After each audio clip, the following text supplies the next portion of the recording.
Do you think we lack resourcefulness when it comes to steps because our world's just become so sedentary by nature? We're so comfortable and we're so evolved technology-wise and advancements in food delivery and all this stuff that, again, it's your job to eat and survive. You're going to naturally do those things. But at the same time, there's a cost to that we've almost solved too many problems that we now have new problems. The amount that obesity's gone up over the last few decades, how much do you think that's a contributing factor to the abundance of calories versus the lack of activity in the last few years? Internet and sedentary activity. We can make money not moving all day. So you take an 8-hour block and people work in offices and stuff, but you give a lot more people the ability to make money and not have to move for 8 hours.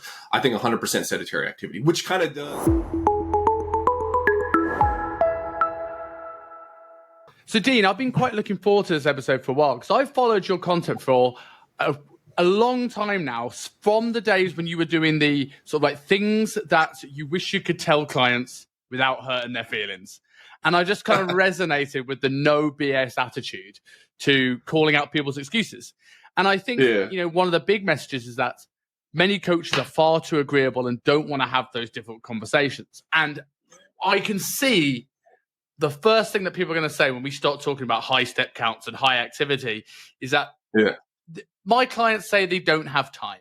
So to kick us off, do you generally think time is an excuse for not getting a good level of activity up?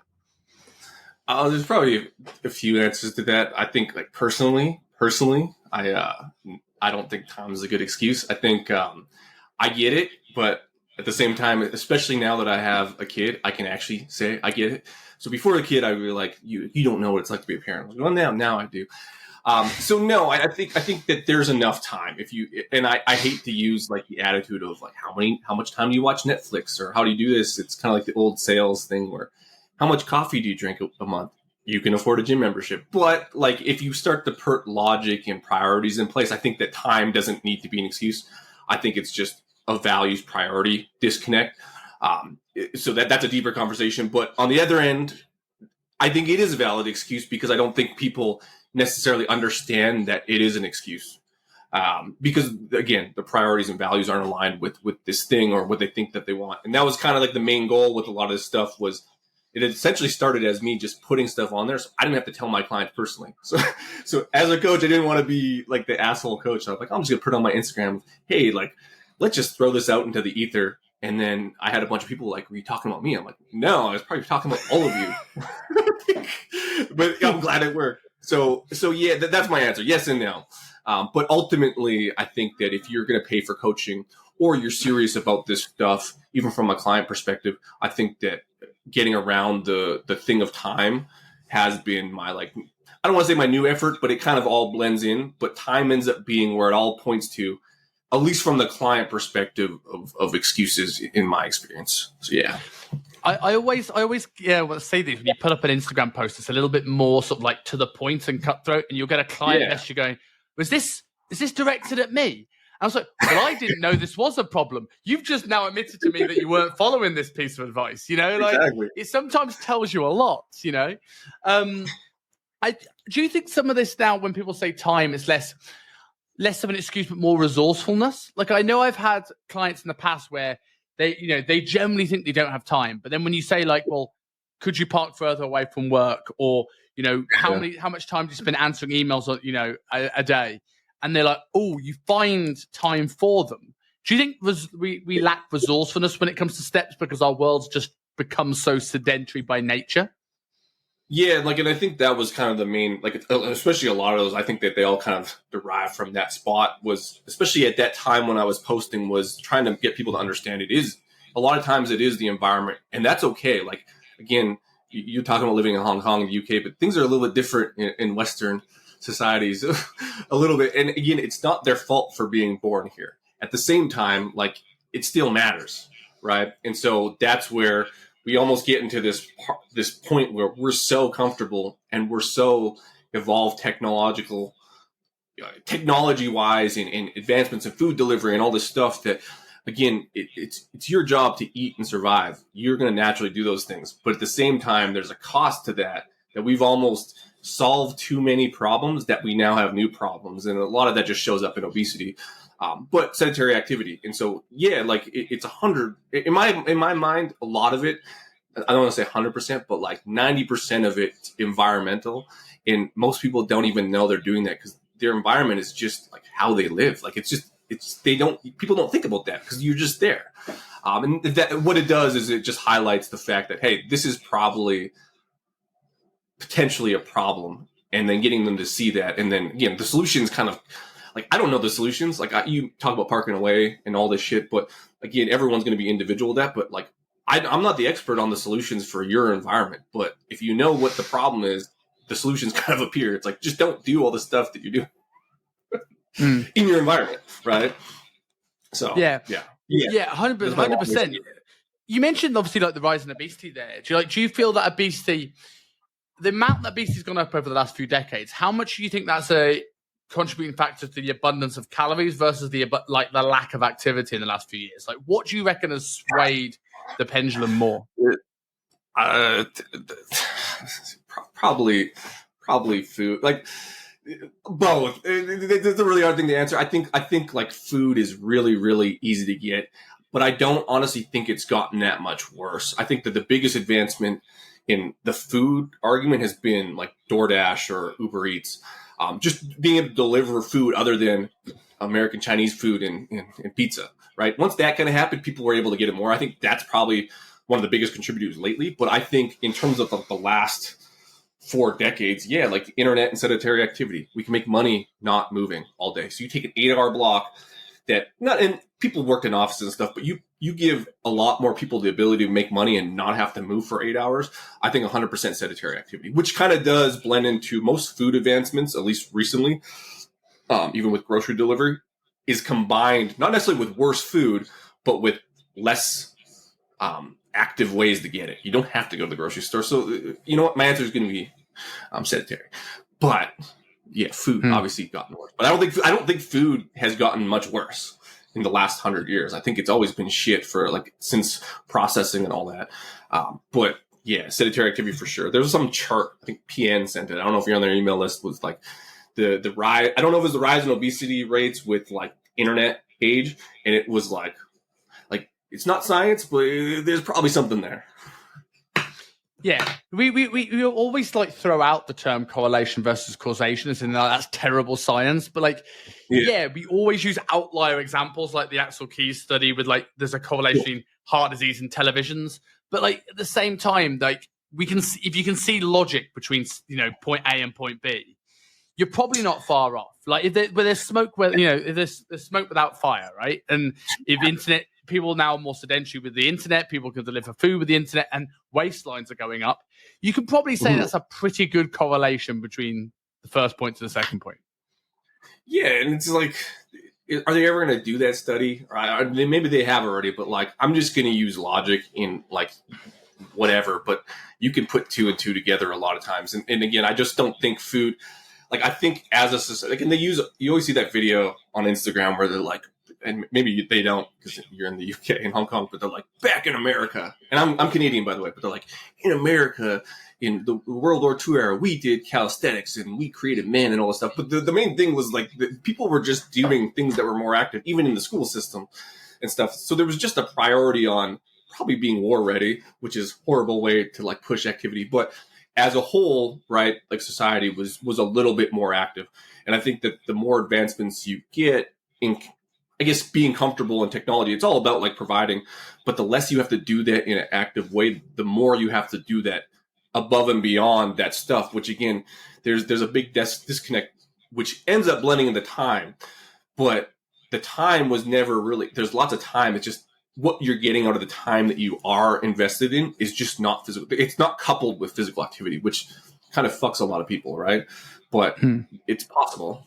But it's just harder. Yeah. It's just harder. And that's a weird thing to say. It's harder to be more active. But again, if all your money comes from sitting at a desk and then you have kids and you got all this stuff, it's like, and that's where I say I empathize with it is a problem, but that's still the solution. So fucking figure it out. And that's where the solution, you know what I mean? Like the reality is you got to do it, or you got to eat 800 calories a day, which you're not going to do. You could think Well, you're going to do that's it, the thing. It's one of the things that I always say to the coaches that come onto my mentorship. It's like setting expectations as a coach is one of the biggest skills that you can ever learn. And like, while like I understand that eating less food than you're used to, and like maybe working on some of the emotional triggers of why you eat, or getting more activity in when you're sedentary by nature, is tricky. But like, I see so many coaches being like so agreeable on the things that, okay, we won't do that. But they never tell the client, well, the results are going to suffer if you don't do these things. So it's like, well, either we refine the goal because you're not going to do the thing, or you do the thing. There's no magical third option that's like the gates of Narnia. It's so like, obviously you must have this with clients all the time. Like, how do you kind of have that initial conversation with people where it's like, they are very clear, like, this is what needs to be done. So we find a solution or the goal doesn't get done. Yeah, like, and I know, like, that was actually a really good way to sum it up. And the way I like to do that is just to give them the options based on, I'm obviously biased a little bit. They know I have walk marketing on Instagram, and like I send them a bunch of resources. Like my coaching process is like pushing high flux from the beginning. So like they kind of know my bias, but at the same time, like I present the other end, which is like, here's what's always been done and it works. But works is like, I try not to bias it too much, but like works doesn't work long-term statistically. Like you will lose weight, but you will probably gain it back. But it's a valid option. And there's people that lose weight eating less calories, micromanaging their food because you know what? They're busy. And some people like literally, like if you have a tech job and you're coding, like they're not going to get that unless they get a walking treadmill. So the reality is this. And in some cases, I just paint what the reality is. Or you could do this. Some people are going to have to have big overhauls in their life. Some people don't. It's going to be small changes. But I like to just present both ends of the spectrum, or even a medium end of the spectrum, in the sense that you're not seeing results because of this, and the thing that you're going to actually do is probably the thing that you like the most, or you're going to actually do. And I don't care what that is. Is it this option, which is, hey, you're going to have to eat less calories. And you know what? You're not going to be active and you're not going to get more steps. Okay, cool. Like, this is how many calories is probably going to be, like, and we don't even know. It might be less than that. The cost of that is you can't have wings on Thursday. When you go to watch the Super Bowl, you can't have nachos. And you probably can't even go to the Super Bowl party because you don't have the ability to restrict the bean dip, because no one can like restrict and not eat the bean dip, because when everyone's eating it, everyone wants to eat it. Or you could do this option, which is like, you know what, we're going to watch calories. It's important, yada, yada, yada. But let's start with the movement piece and the expenditure piece. Cost, time. Having to finagle your environment to get more steps in. But the benefit is you don't have to cut that stuff out and just let them choose. And again, it usually ends up somewhere in the middle, because on Instagram, like my messaging, and even with those posts that are like cutthroat, it ends up being one or the other. But like that's more of a reaction to like what's been classically done, where generally it ends up somewhere in the middle. I think food's important, but I let them choose. Is the simple answer is I let them choose, but I give them the options based on what actually works. And it just ends up being, you have to do, it's not that you have to do this, you're not going to see results. It's like, you have to do this, or this. You fucking pick. And then go from there. Because again, they're going to have to do something. Like that is a truth, but I try not to hammer in the whole hard ass coach, you have to just eat chicken and rice. I think that's a really big, 100% makes sense. And I think that's a really big factor as well, because one of the biggest frustrations that I see with a lot of coaches when they're getting people to track their caloric intake is that most clients don't know how to do it. They use the bean dip as an example, but like, how many clients really know how much bean dip they've had? How many people really know actually how to track and eat a meal out? How many people like think 100 grams of chicken is way bigger portion than it actually is? And if activity is high, you've got room to make those mistakes, and you can sort of like counter against them. Whereas you've got so many people like reliant on that client being good and what the data they're giving them being accurate, that ends up with so many coaches going, my client's eating 1,200, 1,500 calories and not losing weight. And the reality is they're not on that many calories, but they may not actually consciously know what mistakes they're making. And you have to go hunting for what is the thing they're not telling me, or the thing they're not aware of. Whereas if you got someone's activity up, there are way more, albeit maybe not accurate, but there are way more metrics to go, right, that is going in the right direction. There's very few mistakes you can make on a step count. Well, and that's exactly kind of where my head's at. And like, if I was to give any advice to coaches, it's like, because again, you see that all the time, and it might just be because I have so much experience with people, but like you kind of learn real quick, or hopefully you learn from this, is that like counting calories works 100%. when they're accurate. They're accurate 0% of the time. Like you talked about bean dip. I honestly I used that example because there was bean dip at a family get together. I don't know how many calories was in that. Like half the stuff that's like homemade, they don't even have calories on it. Like I can assume it's this, but it's probably double that. And so calories ends up not being a bad marker, but it's only a good marker when it's accurate. So as long as you're consistently inaccurate, we can work from that. But what I like to say, especially with the output side and the high flux side, is if we can push that, a lot of times we can get results. And then the accuracy doesn't matter until it matters. And you run out of steam with like the output and high flux at some point. At some point, like you can't outwork a bad diet or whatever. Then we got to start looking at, okay, can we start to actually count the bean dip or whatever? But I'm assuming from the get-go, no one's going to count calories. And that's a horrible way of looking at it. Maybe like a glass half empty type of thing. But like I haven't found anyone that's proven me right on that. And so if I know that they're going to be inaccurate there, I might as well push things that I know we can at least be more accurate and it works and has the end in mind. And then we can work on the food stuff while we work on that stuff. And then we tend to get results. There's going to come a time where you're going to have to figure out the calorie part. And it's to say, I still do that. Like it's a knowledge education thing, but unless they do it really, really well the first month, and that's really all it takes to figure out that there's tons of calories in olive oil, or there's tons of calories in peanut butter, or hey, when you eat out, that's not 500 calories, that's 1,200. That process doesn't take that long, but you need a good window to work within that. And again, depending on your clientele, if you work with like aesthetic people or like any comp people or powerlifters, again, they're going to be very adherent. So I would say throw my shit out the window. Probably push high flux a little bit, but general populations, like there's no fucking chance. So that ends up becoming an education piece that doesn't have such a negative impact if you work on the high flux stuff first, because then it's not a problem until it's a problem. Where if you just only do the food part, you're rolling the dice on whether you're going to get results, and really if it's accurate. So at that point, what's the only thing you get out of that is they learn a little bit about food, but they're inaccurate. So you can't even use any of that stuff other than to say, hey, they learned a little bit, which can not that helpful long term.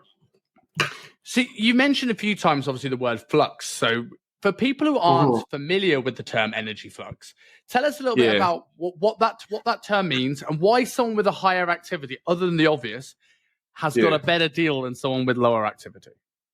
Yeah, so like the concept of flux is really just like, where's your energy balance? You can be at energy balance eating 1,000 calories. Like if you don't do anything and you sit on the couch, you're going to have your regular processes for your body to function. You're going to need this many calories and you eat that many calories. If you do more, you're going to need more because you have the baseline of how much your body needs to operate. But let's say I use Chad, you're 1,000 calorie Chad, like that's you. You're not active and you eat this much. To lose weight, you need to eat 800 calories. To gain weight, you need 1,200 calories. Sweet. You don't do any activity. If you do a bunch of activity, you can be 3,000 calorie Chad. To lose weight, you need to eat 2,800 calories, but you do tons of activities. So your baseline's 3,000 calories. And then to gain weight, you have to eat 3,200 calories. And then I always use the example of which one do you want to be in a cut, right? Especially when we talked about this environment problem, this sedentary problem. Most people fuck up with food. They're going to eat baseline, like whatever. Usually males eat ish around 2,700 calories anyways. If you eat out and have any sort of life, social life, females usually around 2,000, 2,200. Now those aren't exact science numbers, but that's usually through my experience where most people are at just existing, right? Like again, because everyone, at least in Western society, has a certain way of living, right? You go out, Fridays is the weekend. We start the weekend. You might do one like social event on Saturdays. Fridays is kind of like, fuck, I hate work. I'm going to order pizza. And then whatever, Sunday you're hungover. And then that can vary differently if you have a family, but it's like there's a certain amount of calorie range. And so again, if you're in higher flux, that's not a problem. It's still a problem. You have to reduce your calories a little bit.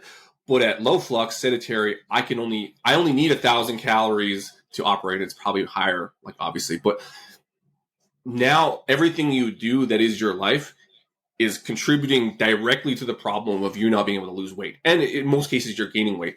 So how do you change that if you're low flux? Well, you basically have to cut out everything that's your life, which works, right? That's the classic calories in, calories out. I need to be in a deficit. And all with flux does is attaches expenditure to it. But not just exercise. And that's where the neat part comes in. But pushing high flux is just which state do you want to be in? Basically eating more calories or eating less calories. And everyone goes to less calories. And environmentally with this work sedentary thing, most people are just lower flux than they were in past times. And I think that's contributing to the problem when you layer on food, right? When you layer on, food's easy to get, and it's just better and has higher calories. And processed foods and chips are really good, and bean dip's really good. It's in the mix now, and my opinion is it's just not going to change. You would have to change everything about society to take bean dip out of the equation. Like, yeah, you know what I mean? And that's a metaphor for all the good stuff. Yeah. So, I mean, this is just the way my brain's working as well, right? So if you use the example of Chad being on spending 1,000 calories, and you got then Chad spending 3,000 calories. Yeah. So we've obviously got the obvious answer that someone could be in the same amount of deficit with more food, which potentially would make the diet easier. But could you make the argument as well that even if both of those people, like 1,000, he was eating 1,000 calories maintenance, and Chad was eating 3,000 calories at maintenance, Chad's in a better position, potentially because the higher food will have a better impact on things like thyroid hormone, testosterone. You're going to be more metabolic processes are going on, which means the energy out part of the equation is probably going to be better. He's probably going to hold on to more muscle mass and potentially have the chance of gaining some tissue, which is going to have a metabolic cost. So even though these people are both, quote unquote, on maintenance, because of all these different metabolic processes that will be going on at the higher caloric intake, is 3,000 calorie Chad in a better position? Yeah, and like I would argue, like and you basically just described what's all the good. Like, and there's a big kick. I think Kelly Starrett has the move stuff, and everyone's talking about the health implications of more movement and all this stuff, which is great. I love it. It's not enough for the stuff that we're talking about, but that's another conversation. But people that are more active have a lot better function of fucking damn near everything in a lot of cases, right? Like even in people that are, because there was this big thing about can you be healthy and overweight and obese? Absolutely. But a lot of the times it's because they fucking lift and they're just prolonging. If they stop being active, a lot of those metrics go down. Like you can look at, I think they had a study on NFL athletes, I think specifically D linemen, and they're massive and they're not low in body fat. They're very obese, but all their health metrics are great. But what goes along with that? They're fucking NFL D linemen who train and who died and do all this shit. So, but they're also higher flux. But a lot of it's connected to that expenditure piece, which then trickles down, or I guess would trickle up to all those other metrics: insulin sensitivity, diabetes, obesity, and even with that walking study, literally every health outcome that you could think of, gut health, all this stuff, was better with people who did more. So yeah, I think they're in a better spot. But I don't even think it's because inherently they're higher flux because we're eating up. Like they're in an environment where they're eating more food. But I think that the caveat is they're just doing more, right? Or they're moving more.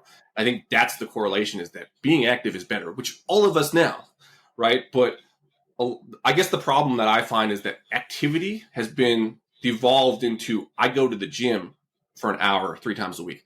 That's what my messaging, I put it on the walk more piece. It's like, no, like the gym's actually not enough. It's actually not even that much time in a total week or month or year. For some people, yeah, like some bodybuilders and shit, but like, even that's not enough.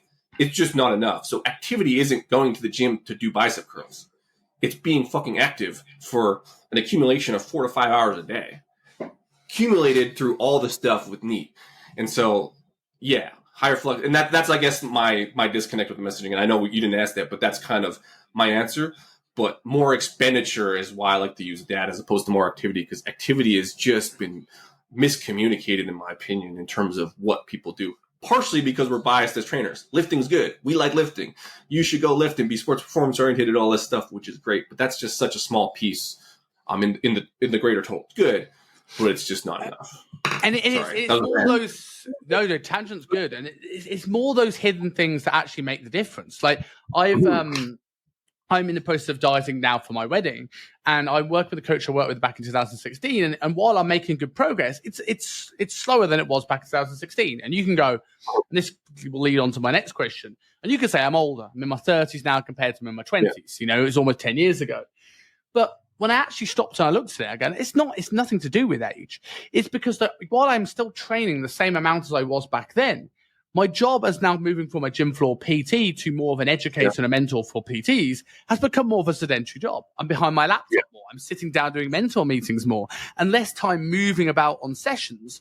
And like, that's the stuff that sort of really does make the difference, not the amount of training in the gym that I've, done per se, and like, and this is another big excuse you'll probably hear from people hear from a lot of their clients is that I'm getting older and my weight loss is going to slow down more as I age. And in one thing I often, when I look at this, it's not people in their 60s and 70s that's telling me this. It's people in their late 30s, early 40s. And I've seen enough amazing transformations to know people can make huge progress at that age.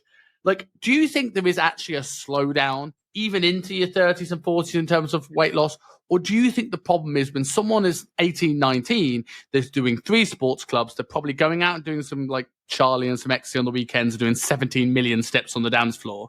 And then they get to their 30s and they settle down, they have kids, and now their activity's just dropped off. So they think, I'm eating the same and I'm getting fat, when actually they've just halved their movement. Yeah, and you throw cocaine and MDMA into the mix, and there's a whole different. But like for real, like it's like their life is so fucking different, and that's what I would agree with. Because they did that study, and that's everyone kind of, even with Layne Norton, all the big wigs were like, listen, your metabolism doesn't really lower that much with age. It does a little bit, but if you again, using logic, kind of like that PN thing with the internet and this much activity. Especially recently, I don't even think this has been that answer to that question was different 200 years ago. But yeah, like people's lifestyle, you'll go through these phases, and we're both in this phase. And so we have the experience of, especially because we're learning about this stuff, it's like, oh, this is what's happening. Because you're not going to, especially if you lift, you're going to lift in your 30s. But yeah, like you're not, when I was in my 20s, I was going to bar. Yeah, I was eating and drinking, but I was in college. I was walking between campus. I was playing football in college, and then I was working out, and I was doing this, and it was just such a different lifestyle. But that slows the fuck down. And for some people like me, it didn't slow down. I had a kid, and my steps went through the roof. But I think when you look at a lot of this stuff, as we're stressed out, we're working more. I think work, again, if you go back to that PN chart, work. When you're in your mid-20s, now you're starting to get out of college, and you're actually starting to work. And so what do you do when you work? You just sit down. And again, outside of the fitness trainer element or construction or whatever, like a lot of these aren't physical jobs. So yeah, I think that the slowdown is not really real. I think the slowdown is environment and lifestyle, and lifestyle meaning just your phase of life that you're in based on the society that we live in. You got to get a job, and getting a job means you just took 8 hours out of your day and put it in an office, which is a really negative way of looking at it. But that's kind of the overall sentiment, especially when we're looking at averages of what are people doing. That doesn't apply to you who works at or whoever's listening to this who's a fitness trainer. I think that's the disconnect from some of the trainers, and a lot of them is they don't understand it because they live a different life. And then once you kind of understand that, the solutions kind of create themselves, but it really isn't that hard. And that's why I think even the exercise thing is, I don't think the exercise has changed. Everyone knows the gym is good and they go to it. It's just not enough when you factor in, you just plopped your ass in a chair for 8 hours a day. And I think that is more of a, I think that's more of the solution than the exercise part, if that makes sense. Yeah. I don't, you didn't ask if it was that, but my short answer is no, I don't think metabolism has dropped 700 calories per day because you're 35 years old and you're stressed out and you don't sleep. That's fucking stupid. But that's the kind of sentiment is that actually happens. It's like, no, that's not real. Yeah. It might be a little bit. I always say when people, because this is an early thing I find with coaches they think like cortisol is the reason why their clients aren't losing weight, or sleep is the reason why their clients are losing weight. And while those things can mask weight loss and long term can slow these things down to a small degree, the two things I always say is that if there is a hormonal issue, like a thyroid has gone down, no one has a low thyroid, and then the only thing that's affected in their life is their weight loss slows down. Like thyroid has such an impact on every cell in the body that you'd feel incredibly tired and incredibly cold, and you probably wouldn't have a hard on for most of your life, because there's so much domino effects on this stuff. So and the horrible analogy is like you don't see many people when you look at sort of like Children Need or Live Aid or concentration camps. You don't see many people who are massively overweight because their thyroid slowed down. And it's a horrible analogy. It makes sense. Well, energy availability and like RED-S, these things are all real. Like hormones are real, but I think that they matter in the sense that it's hard to accomplish your goal when there's a bunch of stuff working against you.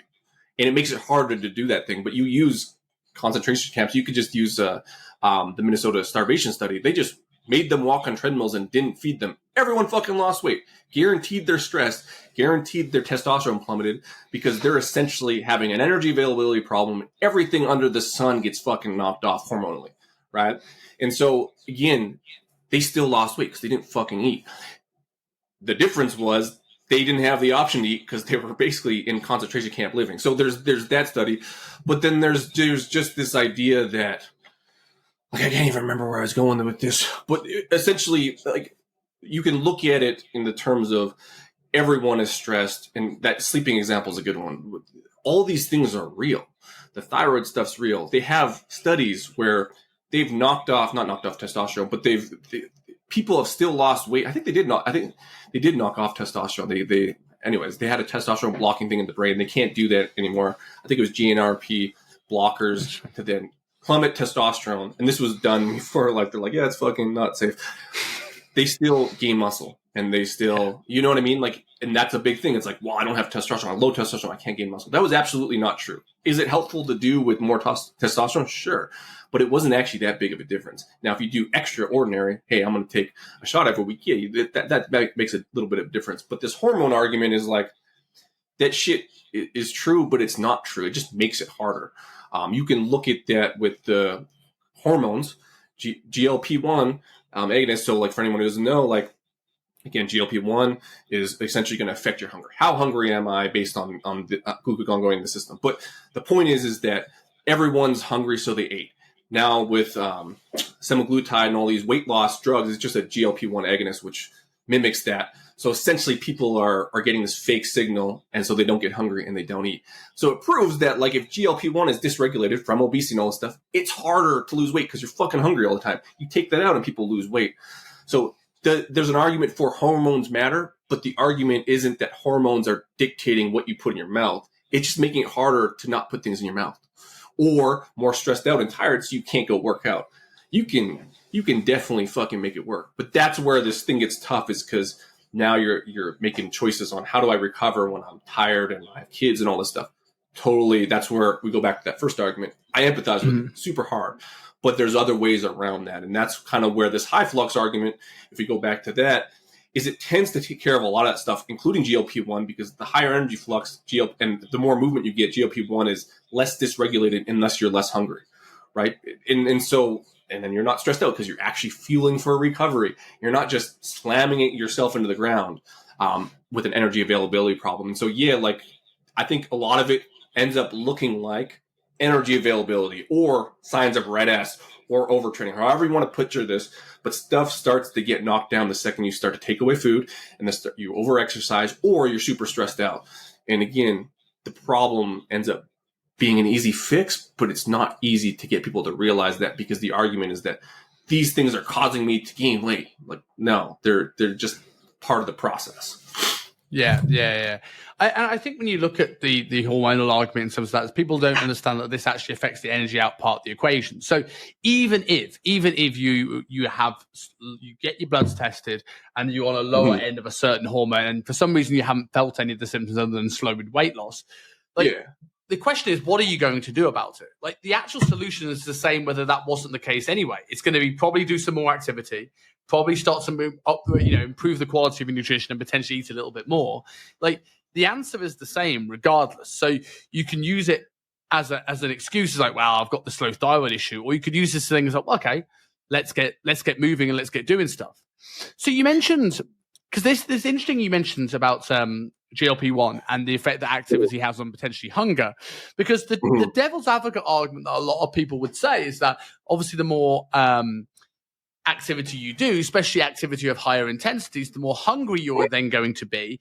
And you, or as you were saying that earlier on about the accessibility of food is now more than it ever was before, potentially could see people blowing out their calories. So, like, is the argument always to increase activity, or is there a limit where hunger becomes so much of an issue in a world where food is so comfortable that people end up being overeating more than they actually are over-exercising?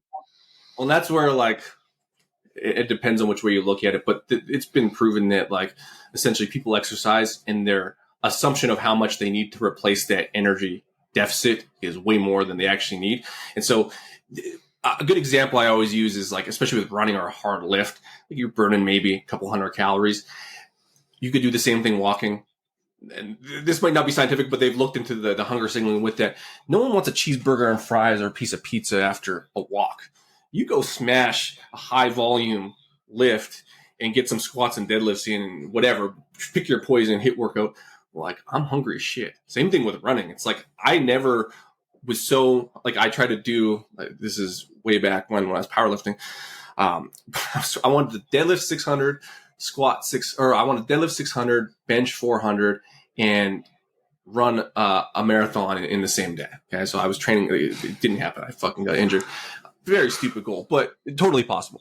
But the point is like, I did like a marathon hybrid training template where I had a concurrent model, but I was running a lot and my mileage scaled up over weeks. I had never been so hungry, and I actually put on mass, and a lot of it was bloat, but I put on so much weight because I had to fuel so much. I was ravenous every single hour of the day. And like, I was running like an hour a day ish, right? Fuck. That never happened when I walked, and it really didn't even happen that much when I lifted. And so, yeah, I think there's some dysregulation in terms of what our hunger signaling is with very active exercise that can kind of contribute to it being harder to diet. And that's why I don't necessarily push exercise. I kind of like use, and again, I work with general populations a lot of times with people who want to lose fat. It's more aesthetics, and they're not like pushing a powerlifting goal. If they're trying to be a good jiu-jitsu athlete or aim for a top powerlifting goal, different story, like figure it out. But a lot of times that's why I push NEAT. It just doesn't tend to happen as much. It's lower intensity. And I think a lot of times the intensity or the fatigue attached to something a lot of times has that dysregulation and hunger, where with walking, it tends to be the opposite. And I posted like a study on my Instagram at some point, and maybe I didn't post a study because I don't want people to find it because I want to keep my secrets. But there was like an appetite study, and they weren't even looking at walking, but they used walking to increase people's expenditure. And they had an ad lib group, and then they had the control group at an energy maintenance and energy balance and plus sort of. But they had the control group and they had the ad lib group. I didn't give a shit about the control group because I already knew the answer to what was going to happen. But they had people that walked 2 hours or they had people that walked 1,000 steps a day. Or something stupid, had people that walked 17,000 steps a day, and they had people that walked 32,000 steps a day. So basically a lot of fucking walking. That's a lot. Like 17,000 is probably the high end of what people could probably accomplish.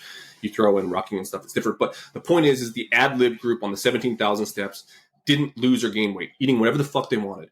And it was much higher because they made them walk this much on a treadmill. You have to walk, 2 hours every 4 hours or something stupid. 32,000 group.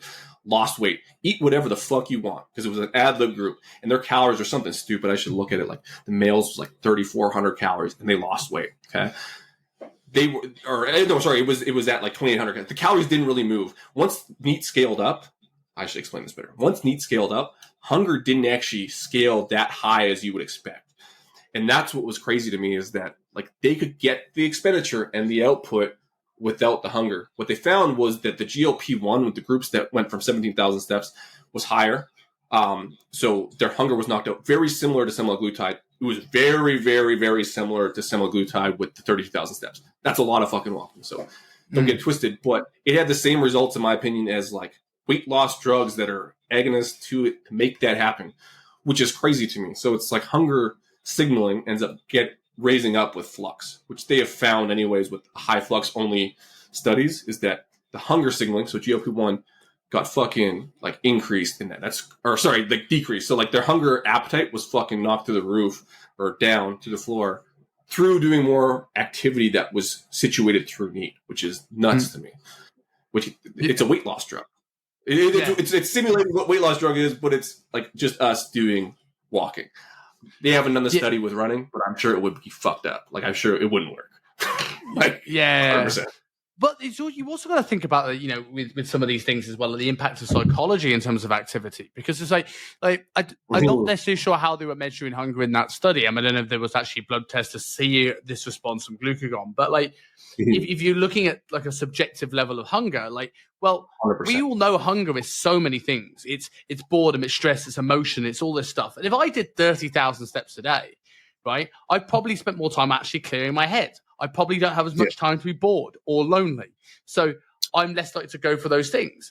And also, I'm a big fan when I start working with a Gen Pop person, if possible, to say, I want you to train 3 or 4 days a week. And then on those days where you're not going to the gym, I want you to go up and do some cardio or go for a big walk or just do something active on that morning. Because just the process of getting up and doing something active for your body every single day, whether it's high or low intensities, is going to be a thing where you go, well, I don't want to fuck that up. Whereas if I'm sitting on the sofa watching Netflix and that's my only thing for the day, I'm more likely to grab the bag of Doritos than if I got up and went for a walk in the morning or gone up and did some lifting in the morning. So many people might actually not fall for the hunger signals because their self-esteem is potentially higher, which is, again, correlational, like we said at the start. But they all impact, create a positive environment for weight loss. Well, and that's just it. And like, again, intention goes a long way with that mental energy. And that's kind of, I had a post about, and I believe this is like, if the intention is to go walk to lose weight, we've already lost, right? Because then you're going to count calorie expenditure of calories in like that equation. I have no idea what's correct on that. That's why it doesn't matter till it matters. But if the intention is just to get outside and get active and do more NEAT to me is attached with, I'm not going to smash calories or to gain muscle and stuff. I'm just doing stuff. I'm going outside. I'm doing this. Yeah, you could label that as exercise, but it's like you said, you're going out to clear your head. There's so many other benefits mentally. And what I like about the walking thing is that the mental stress that's connected to I have to exercise is not there, but it is kind of exercise. Like, but really it's just it's just moving. Where that intention isn't this, like, I think intention's everything, but I think just being able to get outside, people aren't going to argue that they feel good after going for a walk, but they have to get out and do it to feel that. And it makes a world of a difference once you kind of get there, because then it's not about putting intention on weight loss and all this stuff. It ends up being a byproduct, but they get all that other stuff with it. And then you can look at the GLP-1 and all this stuff and like, see, this is why. But there's that subjective experience, which I don't think is the same. I don't think that it's the same byproduct with exercise and exercise being induced to gym activity, right? Or this run. I think the byproducts kind of are the same, but it comes along with that mental stress, which feeds into that negative feedback loop that I don't think works, and that dysregulation of hunger. So it's just like kind of doing like what you said is like all the other benefits are these things. And that's probably the ones that should be highlighted the most. But that's hard to do when we're trying to educate people and doing trainer stuff. And we want to look at the GLP-1. And that's why I try to stay away from it almost completely and just be like, walking's good. Walking's good because of all that stuff that you're talking about. But if I talk about all the mechanisms, then it's turning into this freak sideshow that people are trying to squeeze all their GLP-1 or dopamine out of it. Yeah. It's like, no, like the second you get there, you've already lost because you're not going to do it. You're putting way too much attention on the stuff that doesn't matter. It's that thing of the person who enjoys a destination will never walk as far as the person who enjoys walking. And you know, like the more we can get people to actually sort of like enjoy that process, the better. And success leaves clues, right? If you look at the people that stay lean year round, they're the probably people doing 3 or 4 active hobbies. They're the people that go out for hikes for fun. They're not thinking, I need to do this to stay below 10% body fat. Staying 10% body fat is just a byproduct of their lifestyle. And our job is to try and get as clients may never get there. But if it's a spectrum from where they are to that point, how close can we get them to the point where they're enjoying the lifestyle that ends up giving them the body that they want? Well, and that's where like my recent push, like I obviously talk about rocking and stuff, but again, this time thing has kind of been where I've been kind of living or researching lately, just like even in practicality purposes of general population, is like, this is always going to pop up, right? If you go back to time. And so it's like getting this process that people like, that's usually numero uno what I want people to get to. And it usually is going to be like, if they want weight loss as a byproduct, needs going to have to come up. Walking is going to have to come up. Activity is going to have to come. Hobbies are going to have to come up. But that's still that mental energy of it has to be there. I want to get people to the point where they like doing it and they have a process that they enjoy so that they will do it. What are they going to do when they put intention on this? The rucking or the time argument is, how do I squeeze more out of that without the mental energy attached to that? That's where if you're going for a walk in a park and walk your dog, you're fucking doing that anyways. Your dog's going to get overweight and hate you. So you're going to have to do that anyways. How do I squeeze more out of that? That's where throwing a backpack on with weight is. Or how do I squeeze more about going to the grocery store? Get parking further away. It's trying to make these little additive changes, because the second we put intention on, I have to do this because of weight loss and I'm not enjoying, or this isn't part of my everyday activity, we've already fucked it up. And so getting more out of that part is kind of all where I guess a lot of what I see as successful people get to. They enjoy the process. They found their things. Now, how do we squeeze more out of it? Because the environment's so screwed up. I just don't believe people are going to get the most squeezing out of with the food. I think that there's going to have to be some base level changes, but it's like, I just don't think cutting things out is going to be the highest priority. I think that it'll be a priority at some point, but that's where if we can squeeze more out of this stuff, we don't have to look at that. And most people don't have success long-term with that. They're going to get it out of there. Both are still diverting mental energy to figuring this out. But I think that one comes along with mental upside that you were talking about. Hey, I feel good. I do all this stuff. The byproduct is weight loss, but also the byproduct is I feel fucking good. And yeah, I have a little less time, but I'm starting to understand that a little less time devoted to Netflix actually makes me mentally better. I've never seen that a lot of times, unless like you switch to like a relatively healthy diet-ish, but I've never seen that with I cut out tons of calories. Never seen that. Like it always ends up in this fucking sucks. And again, different. Obviously, that's not going to be the case for everyone, but generally, that's where it gets on with people, especially wanting to lose weight. Is like you start to cut calories and like you cut out everything that's fun and like don't live your life. That's the sentiment. Where the other one is like go live life. The food we can figure out after, and it probably won't matter as much as you think. Do you think there's an element of sometimes that people have to get out their own way? And I'll give you an example of this. Like I think so. Like almost people find excuses before they actually start to get to the point where they can enjoy some of these processes. One of the things I often get to do people to do when they come in is I often get a real clear idea of the future they want to be. And I'm very clear point. I don't just want to know how you want to look. I want to know how you want to feel, how you want to behave, how you want to perform. And I hear things like, I want to be this kind of person that preps his meals. I want this person that gets up in the morning and goes for a run. And then they proceed not to do the thing. And it's like, well, you know, you're going to have to do, it's not this thing when you're 6% body fat, you're all of a sudden motivated to go for that morning run. You have to embody that person now. And a lot of the early work is almost just trying to mitigate excuses. Like I have, I've had this great example with a client once who was like, I have no time. And I was like, I could say, take 10-minute walks every hour. And he just wouldn't do them.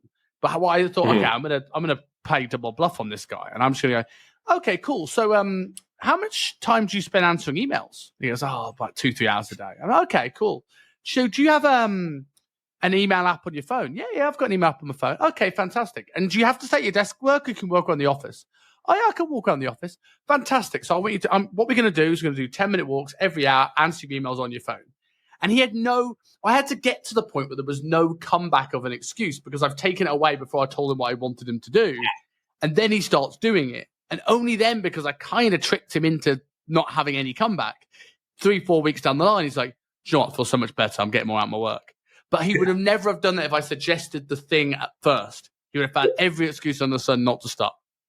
It goes back, again, and I agree. Like walking treadmills, fucking perfect hack for the current environment. I don't even, I'm mine's in the background. I'm actually on a low sitting desk. I don't know if they do that in Hong Kong, but everything's low and I have mobility. Anyway, that's a whole different argument. Point is like everything, and especially in tension with the meal prepping and stuff, is based on this picturesque profile of what they think this thing is, right? And it's kind of what we've pushed, if you look at any influencer culture, even from like Arnold days, is like, this is what like healthy people who are shredded do, right? And so I think it's this ideology of this is what they think it is. And when they actually do what it is, it fucking sucks. And so, and they're not going to do it because it doesn't fit in to what people actually do. But the things that matter and the things that they can feel when they actually do it end up being those things. It's like, how do I get this stuff in? Everyone gets deduced down to, I got to lift and I got to prep my meals and all this stuff. When really you just made him do probably an extra hour and a half of walking, which ends up being 7,000 steps ish, like whatever it ends up being. And that's why I like to start with that stuff. Because again, the prepping and stuff probably has to come. Like I'm not going to say, hey, planning your days out is going to be helpful, 100% helpful. But it's these things that that will work until it doesn't work. And then it's always going to be eat less of that. Those types of things are squeezing stuff that they're already doing. You just have to highlight, hey, this works. The problem is convincing people that that's the real shit. That's the golden ticket. That's the simple stuff, because that's not what they're sold and what they see every day. They're not seeing, hey, go answer your email. Like some people throw it up, but that's not the overarching loud message, is that you're actually just not fucking doing anything. If that was the message, I bet I bet we would see a lot more changes, but I don't think that'll ever be the answer because that's fucking not sexy. And like the people that are shredded and big, and they don't actually do that because they're trainers and they're fitness people. They don't have real jobs, and they're shredded and they're on steroids, and like all that stuff works, but it doesn't work for Chad, your client, who's like real. And that's where I think like the disconnect is more the messaging, which is part of my messaging is to be the exact opposite, which is probably just bullshit. Like if I'm being honest, but I think if you land to that is you get a few more of those strategies, and you're now talking with someone who can eat a little bit more food, will probably be a little bit more successful than your average weight loss client, which isn't successful and getting all their weight back. Again, so with some of the approaches that you potentially use with clients, like we know that like any sort of caloric expenditure tracker on is insanely inaccurate. So if you're working with someone like a Gen Pop client, like your average day Chad, and you're trying to get his activity up, like what is your approach to start scaling this? Are you setting targets with him? Are you just finding time in his day? Like how can a coach go about doing some of the stuff you're talking about? So like I actually just, for anyone listening, I just made a post about this today. It wasn't planned, but to be honest, like literally I start with kind of like you were saying with the end in mind, but it's like I start with the ideology that like, hey, classic ways suck, my way's better. But how does it look practicality wise? I throw them a bunch of resources and I explain to them like, this is what I think is important. This is why. Let's just work on it. I don't give a shit what we do. We're still counting calories. I work for a company that has macros. It's like planning. There's all these resources of food, but I just let that be, do all the stuff. And then I say, here's the things I think are important. I think NEAT's important. I think exercise is important. I think all this shit's important. What happens when you put intention on it? Okay. And so intention means essentially walking more, finding the cell phone email thing, maybe going for a half an hour walk with your dog instead of a 15-minute walk or 10-minute walk just to get it in, and seeing where you land. Is that 3,000 steps? Is that 4,000? Is it 8,000? Is it 9,000? Get a baseline when you're like, hey, when you actually believe it's important, or you just listen to me that it is important, whatever reason you do it for, hey, I'm going to just buy into the concept that expenditure is a little bit important. Where do you land? Right? And where do you land when you kind of do the food stuff? Figure out where that is. Is it 2,200 calories, 1,800 calories, whatever it ends up being, wherever your steps end up being. Get a consistent baseline from there, and then just add and subtract. And that's where I present the options that we talked about at the beginning is like, I don't say you have to do this or you have to do that. I just say, hey, these things are important. Fucking figure out where you're at when you put a little bit of attention on it. It's not going to be the end goal. It's going to be probably like 6, 7, 8,000 steps. Cool. It's a good starting point. All the health benefits are there. They lose a little bit of weight. But I start with where they're at plus a little bit of a nudge. So the nudge gets them there, and that's my baseline. I don't want to see the baseline of where they're at because wherever they're at, it's not fucking working. So it really, I've had enough clients where I know what most people are at. They're at that 2,500 calorie mark for males and 2,200 calorie mark for females, probably 3,000 a little bit maybe for some males. And they don't walk. They walk 4,500 steps a day. That's the average. It's generally pretty true from what I've seen. If they're a little bit more overweight, it's generally lower sedentary, higher food. But either way, I kind of know where they're at. Let's get the nudge baseline from where you're at to a little bit higher. Then just pick and choose. How do you want to go? You want lower calories? Here's what happens when you lower calories. Totally works, but you're going to have to give up this.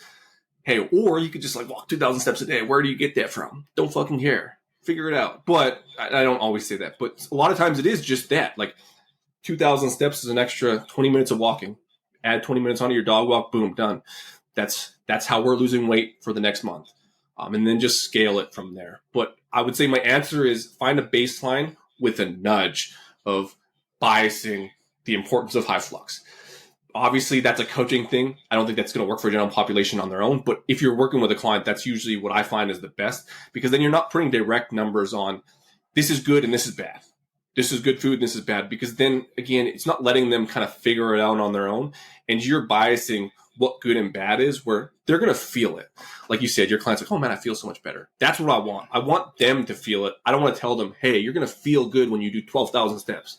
Because that might not be true. And if it isn't true and they think that it's true, then they feel like they failed or that there's something fucked up. So I want those things to come on their own with a little bit of a nudge on the high flux part.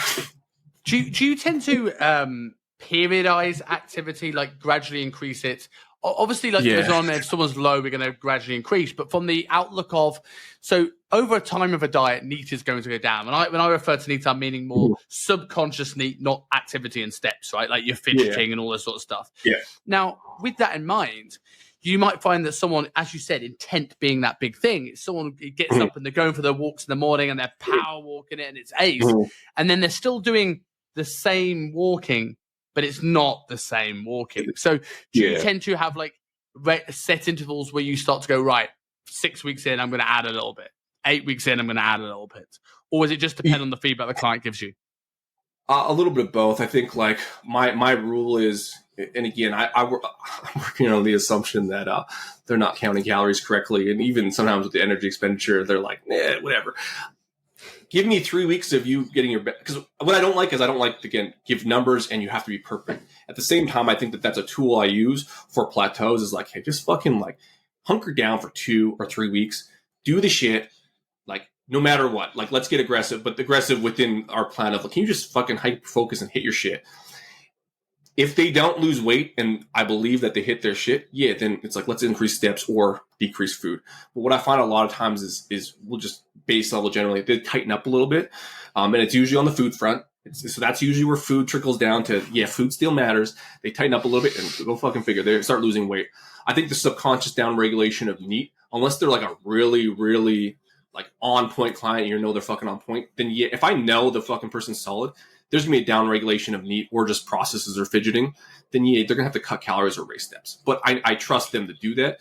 With most people, I don't trust them to do that. I think that the down regulation of NEAT is actually just probably not happening because they're subconsciously eating a little bit more or not measuring. So it kind of offsets that, and tightening up kind of fixes that. A lot of times I don't find that process happens very much because I don't think the mental strain of being in high flux is as high as low flux. And I don't think that they have as many overages in that situation. So I'm just, if that makes sense, essentially, no, I don't, but I get them to tighten up because in high flux, a lot of times they're not craving food all the time. And there's not really that much down regulation of NEAT because they're not losing weight super fast because they're not hyper aggressive on calorie cutting.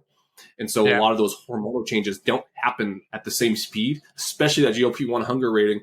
That's usually the benefit of, like, usually what I find is all that bad shit starts to happen, down regulation of NEAT and overeating, happens when people are hungry, right? And usually people are hungry with energy availability problems, which happens a lot of times in low flux. High flux kind of gets rid of that a little bit. It doesn't get rid of it completely, but when they're not hungry, hunger ends up being like there's a knockdown effect from all the other stuff. They're probably hungry because of all this stuff. High flux takes care of that because they're well fed enough that we can then make that change. But to answer your question, no, I just get them to tighten up for 3 weeks. And then if they really are having an issue with that, then like here's a choice: eat 200 less calories or increase your steps or get an extra workout in. Even though I don't believe that is helpful, but I think if they believe it's helpful, they'll do it. So that's kind of the choice thing. Let's get a good idea of where you're really at based on this plan that we have, and then just kind of pull or add. I like add because, again, it's more abundance model. It doesn't have the mental thing of I'm taking away, but sometimes like you can't do anymore. Like if you have like sometimes you just can't do more, and I do empathize with that. Once you get to a certain point, like adding in 2,000 steps a day is fucking a lot. But if you have room to go, like if you're at like 6,000 or 8,000 steps, listen, that's probably going to be a better outcome, in my opinion. Yeah. I agree with that, and I think as well. Like when you do have a completely committed client, I'm a big fan of, if possible, starting calories low and working up alongside activity. Because I'm assuming when most clients come to me, right, they're super motivated because they've just put money down to pay for a coach, so they're probably going to be more on it with the diet for probably about 3-4 weeks before they start to get a bit complacent. And then at that point, I probably know that their training intensity is going to absolutely suck. They can't create any intent at all. And their activity is probably going to be low. So if I strip them back, if I said, we're going to start calories high and work down, one, you're not going to have the activities to make the most of that. And if I mess up that baseline, if I get my calculation wrong, which is totally feasible, then I might find the first 4 to 6 weeks before anyone loses any weight. Whereas if I start someone on the lower end and go, right, let's strip this back to something that's simple. This is why I'm not against a low carb starting point, because right, hit protein, hit vegetables, get them in a really good space. And let's work on getting your flux up. Okay, you're improving your training intensity. Let's add some steps. Let's throw in front load some cardio. And as that goes up, I go, and you start to get a bit complacent on the diet and start to get a bit tedious with it. I go, hey, do you want to throw in some potatoes? oh my God, I'd love to throw in some potatoes. And then they do more activity. And they go, hey, do you want to throw in some like rice or a dinner out with your partner? Yeah, that'd be great. And the diet gets easier because you worked up the food alongside the calories. As they've got more precise with their food, as they've got more active, as they learn to train more intensely.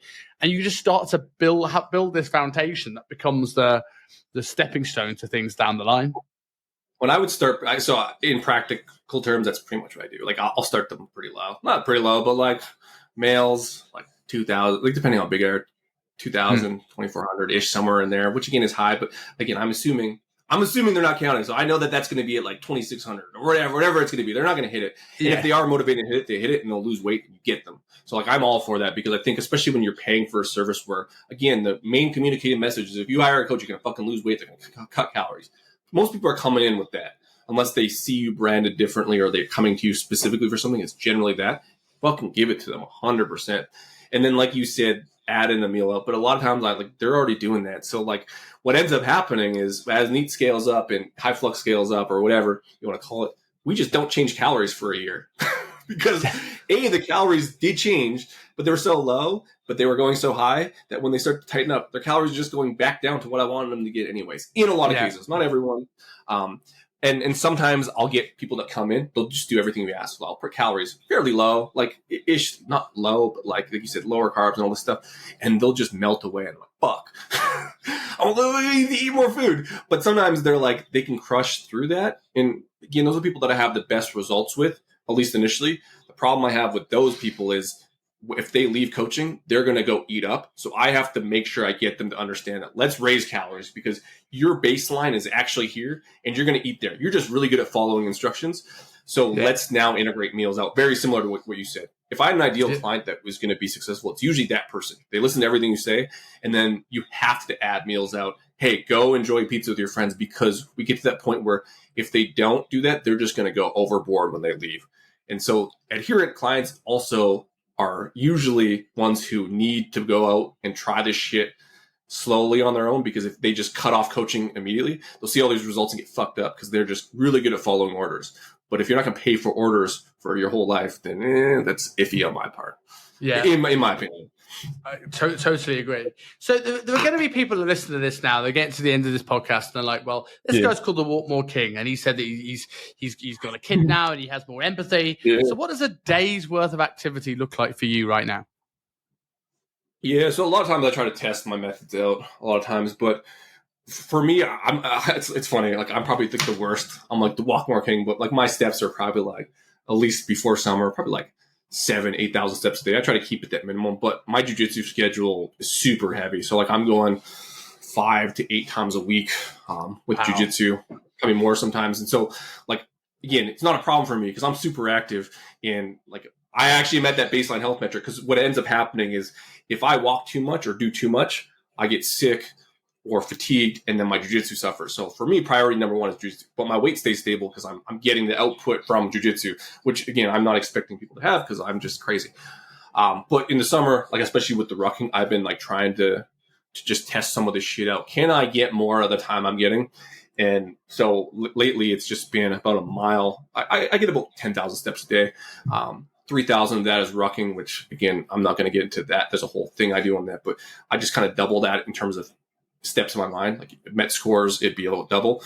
So I'm probably at like 13,000 steps equivalent plus jiu-jitsu. So I'm probably at that 17,000 step mark if I look at equivalency of output, and I'm not gaining or losing weight. And so I like to test this stuff out.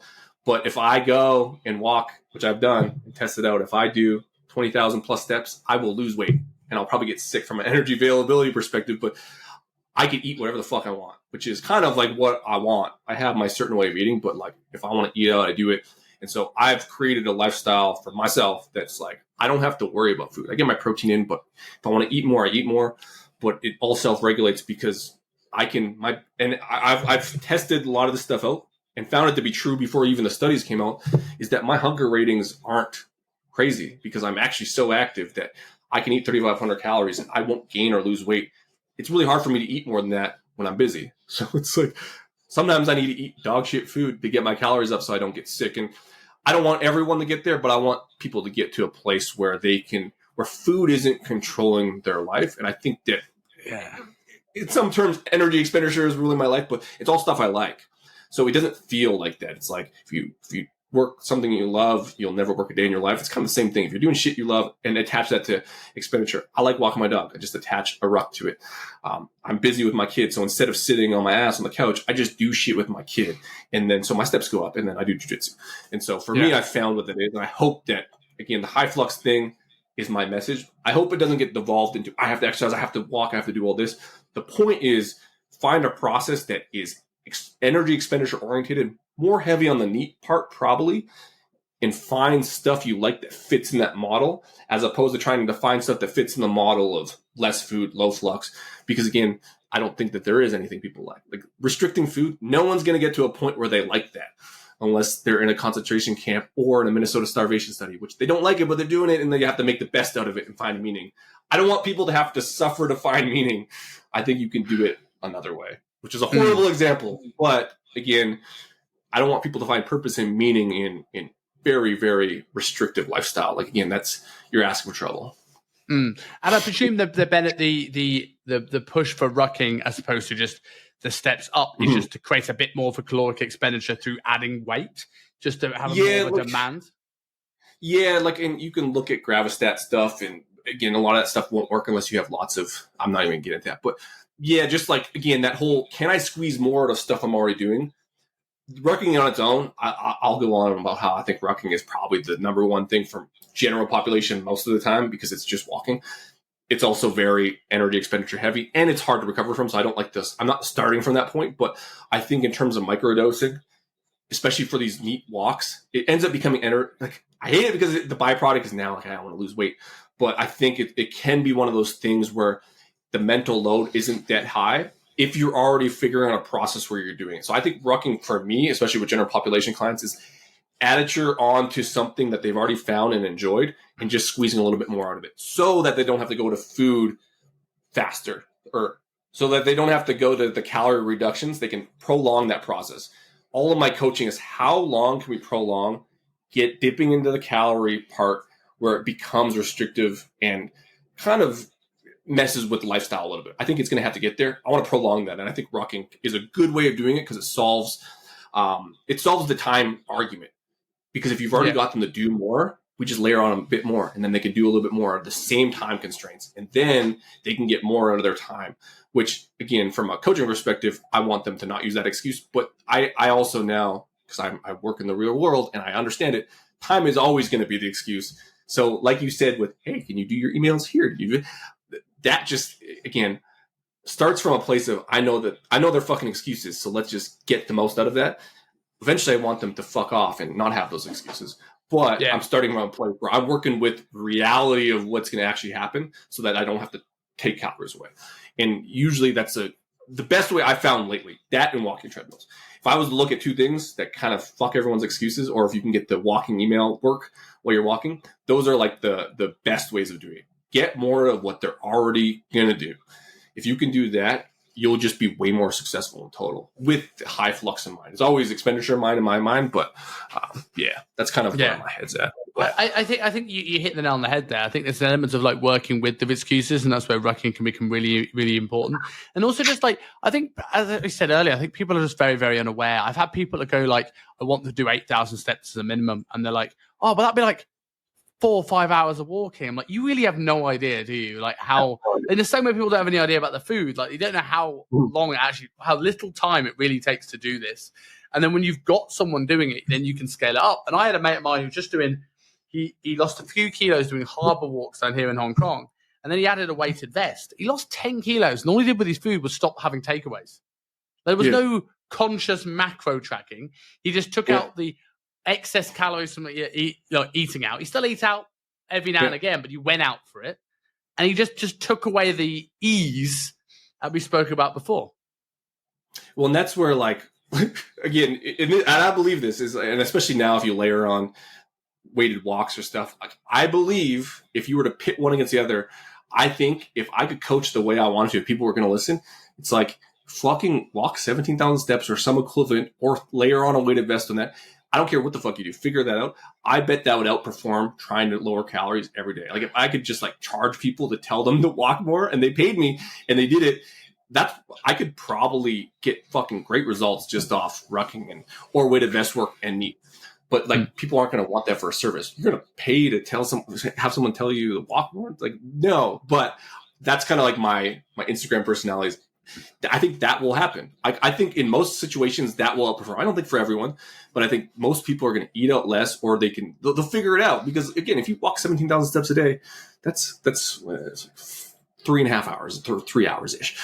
That's 3 hours where they don't have to, or at least 2 if you base on what they're at. 2 hours where they can't go eat out or whatever. They'll figure it out. I think it'll outperform that every day of the week, 100%. Then you scale up weighted walking with that, you get more out of what you're already doing. Fuck, like I think it's dynamite. But again, I don't think that that's the reality right now of where coaching is going. So that's kind of like my intention is, can we kind of get a little bit more of that? But yeah, if I was to pit one against the other, I bet that scenario happens more often than it doesn't. And I think that that's cool. I think that that's simple and people don't believe it, but like you take a couple meals out a week and walk more, I bet you'll be very fucking surprised. Yeah, absolutely. You mentioned BJJ and the amount you do it, and you said it was crazy. And I always feel that there seems to be this trend with people in their 20s are doing bodybuilding, right? And then all of a sudden you get to in their early 30s and they all start shifting their priorities and they all start doing Brazilian Jiu-Jitsu. Like if you follow Chris Williamson, he calls it the manopause, where people's priorities change. Yeah. And I've been fighting it for the entire time. I'm not going to be a BJJ guy. I'm going to be a bodybuilder for life. And now I'm 32 and I'm going, maybe I should do some BJJ. So, like, what impact has Brazilian Jiu-Jitsu had on your life? Oh, man. Where do I start? I think I actually started. I always wanted to do it. Like, I actually tried it out when I was 18. I'm a very competitive person. I played college athletics, and then I was a very competitive power lifter. And I'm always trying to, like, do stuff. And Brazilian Jiu-Jitsu kind of offers that. Especially once you do it, you understand that, especially if you're someone that doesn't mind getting uncomfortable and you like goals, there is no way you're going to reach your goal in terms of getting a black belt or whatever it is, because jiu-jitsu is so fucking hard and you have to put the time in, and there's no other way of doing it. There's very few things in this life where you don't get instantly. Jiu-jitsu is one of them. Jiu-jitsu is one of them. Like you can't, it's kind of like running a marathon. You can't run a marathon without putting in the work. You can't be a black belt. You can't learn jiu-jitsu unless you show up and you do it. You get injury free. You learn how to regulate your intensity. You learn all these moves. There's fucking 1,000 of them. There's no way you're going to master it. And I like that part of it. So I think a lot of people, especially in bodybuilding, they're chasing something that they'll never reach to some extent. And I think Brazilian Jiu-Jitsu offers that without having to, with all the bullshit that comes along with bodybuilding or powerlifting.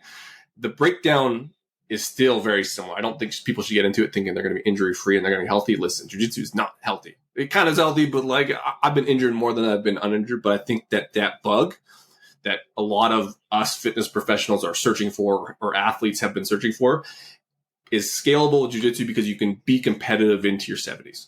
We have a guy in our gym that's won worlds at 70, fucking barely can walk, decrepit, fingers are all fucked up, but there's a spot for that. There's an age bracket, there's a weight bracket, and there's a belt bracket for that. And I think that it gives you something that you can do forever, really. Like if the competition scales with age, if you want it to. I don't think bodybuilding really does that. They have masters divisions, but generally it's like, and I think that's another thing. Bodybuilding or powerlifting, very simple in terms of sports. I played football my whole life, and again, that's way more complicated than powerlifting or bodybuilding. You just go fucking lift. It's like the easiest thing ever, really, when you deduce it down to it. Fucking Brazilian Jiu-Jitsu compared to even football, there's thousands of things you can know. I played defensive back in football. You can master most of the plays really in a month. There's not that much going on. Jiu-Jitsu, fuck, it's crazy. So I think like it scratches that itch. Because I think the big thing is competitive and it's athletic, and you get fucking punched in the face. It's great. That's my sell, is that it's great, but it's uncomfortable. It sucks. You get injured, but I think it's unattainable. And I think that's you're always chasing something that you're never going to get, and there's always going to be someone better than you. I go and like I'm pretty athletic. I'm an athletic guy. I learn pretty fast. Like again, I'm an athlete. I get fucked up. Like there's not even like I'm going to win. I'm just like, how do I not die? And it's kind of, it's humbling, I guess, if you could be humble. Some guys can't, and then they won't last. But again, I would argue that person doesn't last the most shit. So it's a good filter system too. Once you get to blue belt, again, there's only a certain amount of people that can reach it. Kind of like bodybuilding pro shows. It's like there's only a certain amount of people, and those are your people because they made it through that thing. It's a filter system. The people that you probably will like because they're very similar to you, at least in the regard of sticking it out. No, I'll talk about this for now.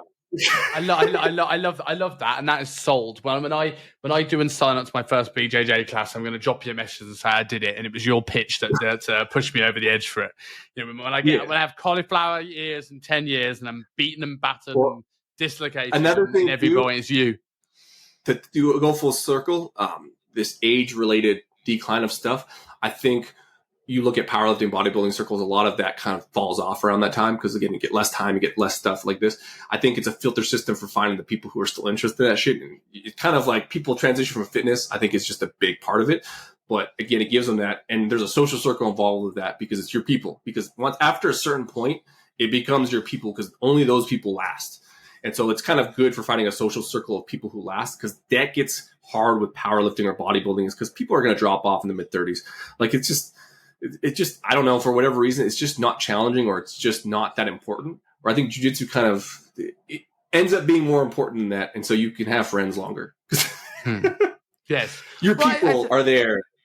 Yeah. I also think as well, the thing with bodybuilding, and it's not, unless you're really into it, like the proper bodybuilders, because they, as you said earlier on, going back full circle again, it's that they fall in love with the process. And don't be wrong, I love the process of bodybuilding, but I am not a bodybuilder per se. I'm not these people that got into it when they're 14 and just like live and breathe bodybuilding.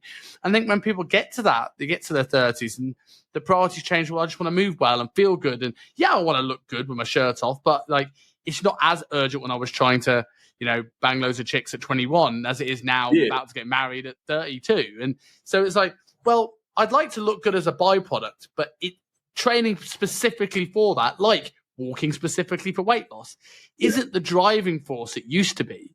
Whereas if I was doing, say, BJJ or strongman or just something where there was a little bit more of an external, oh, this is interesting. And then in turn, I follow my nutrition, my flux is up, I look great, I'm going, oh, God, this is worth it. And I think that shifts around about 30 to most guys where they don't need to be Ziz or a gym shot model anymore. Yeah, and I don't think jiu-jitsu is going to be for everyone. I think it's kind of like going back to find your thing that you love. I just think that it has all the qualities that a lot of people like us are going to look for. And it checks a lot more boxes than a lot of things, right? And I think that that's like, I could go play flag football, but it's like, it's not that challenging. I play college football. Everyone's kind of like trying to beat up the college. Again, it's just not for me. It's not that many days a week. It's once a week. It doesn't check a lot of boxes. Check some, because it's a little bit of competitive. It's hard to find something that checks so many boxes. The negative is I don't think most people are going to last. It's hard and you get injured and that's tough to deal with. And again, that's a filter system for me that I like. And so it checks a lot of boxes for me because I know that most people aren't going to do it and they can't do it. That's fucking perfect. That's where I'm going to. Where bodybuilding and powerlifting kind of gets there. It's just too boring for me. It's just not that hard. It's hard to get big and it's hard to enjoy it, but it's just not that much. You're lifting weights. To me as an athlete, like bodybuilding and powerlifting, that's not even a sport in my mind. There's you're doing a few things. There's nothing athletic. Jiu-jitsu is not going to happen. It's just way too complicated, difficult, and I like that about it.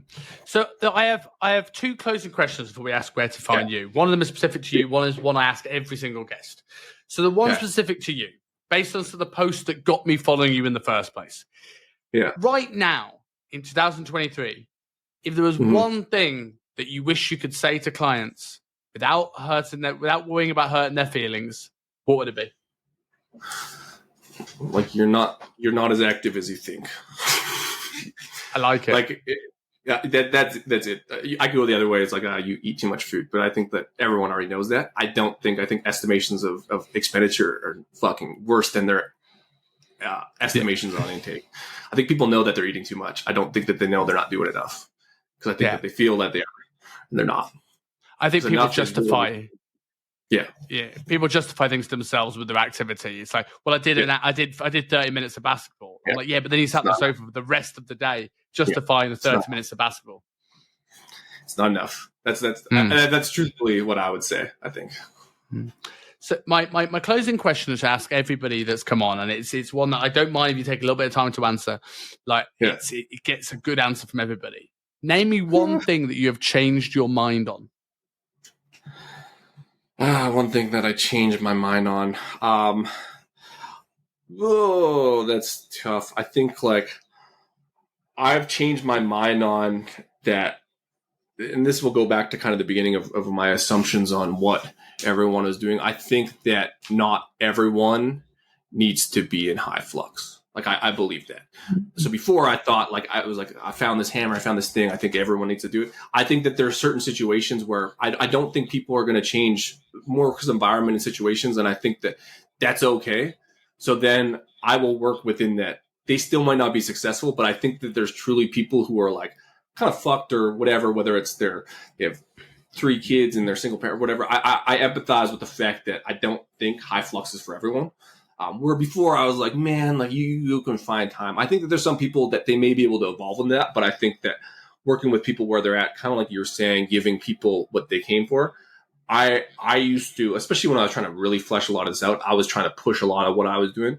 I think sometimes, like honestly, calories in is sometimes what all people are capable of. Right. And so like, that's kind of where I was at the starting of this. I started from that point, went to like, fuck all that. You guys are doing everything wrong, to like, sometimes it's a tool to me. I think my tool is going to work for most people, but I also understand from a nutrition perspective, I use all the tools. So I don't tell everyone that, but I do think that there are situations where, you know what, fucking go prep your meals and do all this, because that's your best option right now. That makes sense. Yeah, I love that answer, and I think like it's the general progression of a coach when they can start coming back and realizing that all the tools that I may have demonized 5 years ago are actually things that I can use in certain times.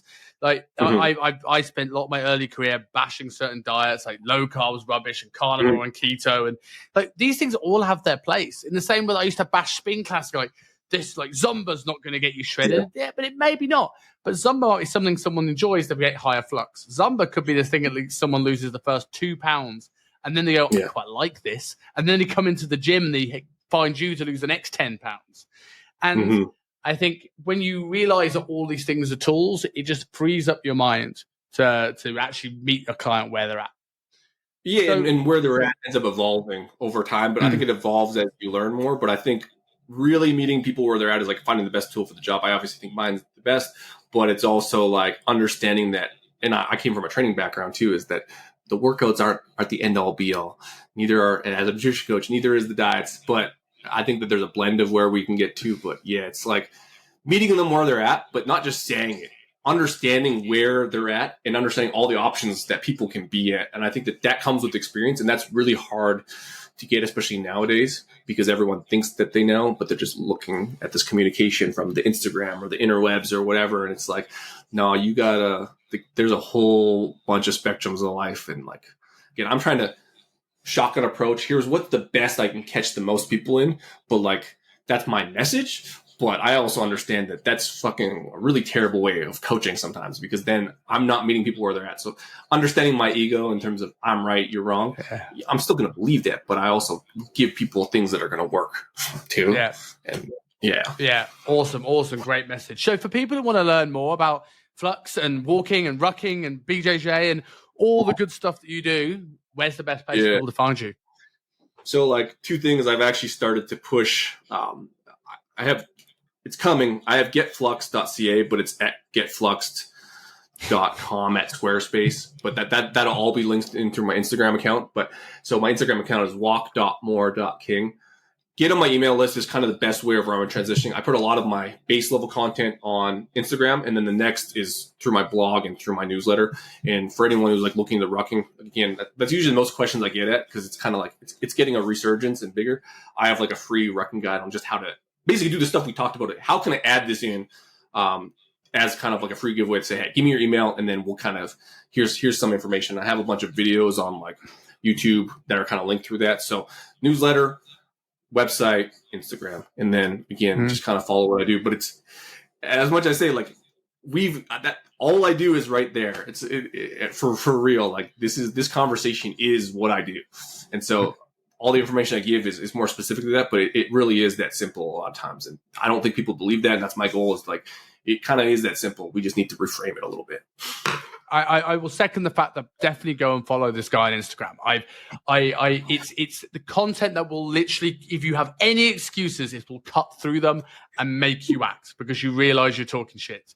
And I've downloaded your free book today, which I'm going to be using because I want to get into rucking more when I move back to the UK, because it will not be the most humid 40 degrees ever, and actually you'll be relatively comfortable to do so. So that, and you've also convinced me on BJJ. So you, in the space of an hour and 20 minutes, you've given me enough motivation to have more high flux in my life. So what can you do to everyone else that watches it? Mate, thank you very much. Really, really appreciate you taking the time. Thank you for coming on the show. Perfect. Thanks, buddy. Thanks for having me.